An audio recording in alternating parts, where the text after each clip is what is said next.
Sabay-sabay po nating basahin ang Aklat ng Mga Kawikaan, chapter 8, verses 1 to 36. Hindi mo ba naririnig ang tawag ng karunungan at ang tinig ng unawa ay hindi pa ba napakinggan? Nasa dako siyang mataas sa tagpuan ng mga landas. Nasa mga pintuan siya sa may harap nitong bayan, nakatindig sa pagpasok at ito ang kanyang sigaw.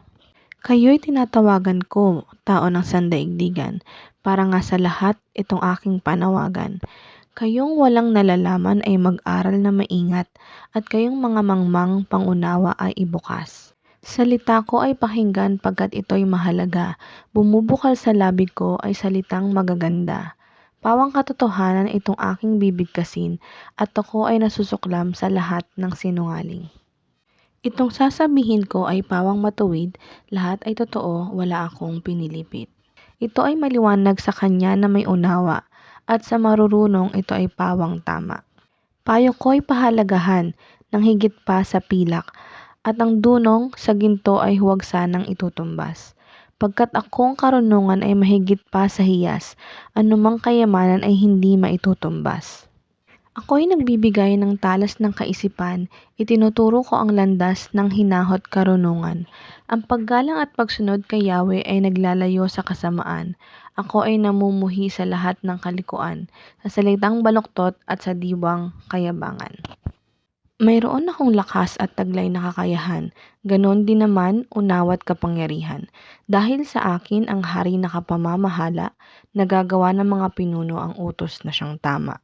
Talino ng punong bayan ay sa akin nagmumula, at ako rin ang dahilan, dangal nila't pagdakila. Mahal ko silang lahat na sa akin nagmamahal. Kapag hinanap ako ng masikap, tiyak na masusumpungan. Ang yaman at karangalan ay aking tinataglay, kayamanang walang maliw kasaganaan sa buhay.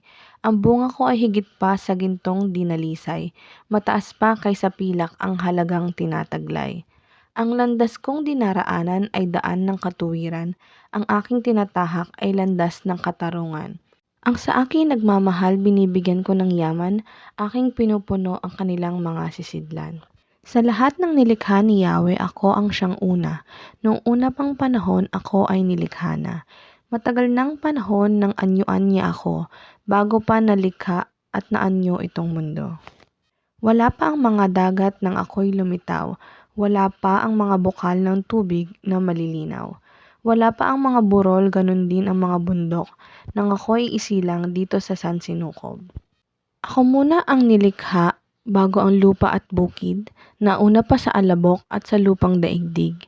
Nang likhain ang mga langit, ako ay naroon na, maging nang ang hangganan ng langit at lupa'y italaga. Naroon na rin ako nang ang ulap ay ilagay at nang kanyang palitawin ang bukal sa kalaliman. Nang ilagay niya ang hangganan nitong dagat, nang ang patibayan ng mundo ay ilagay at itatag, ako'y lagi niyang kasama at katulong sa gawain, ako'y ligaya niya at sa akin siya'y aliw. Ako ay nagdiwang ng daigdig ay matapos, dahil sa sangkatauhan ligaya ko ay nalubos. At ngayon aking anak, ako ay pakinggan, sundin ang payo ko at liligaya ang iyong buhay. Upang maging matalino ang turo ko ay dinggin mo, huwag mong pababayaan, nilalayuan ito.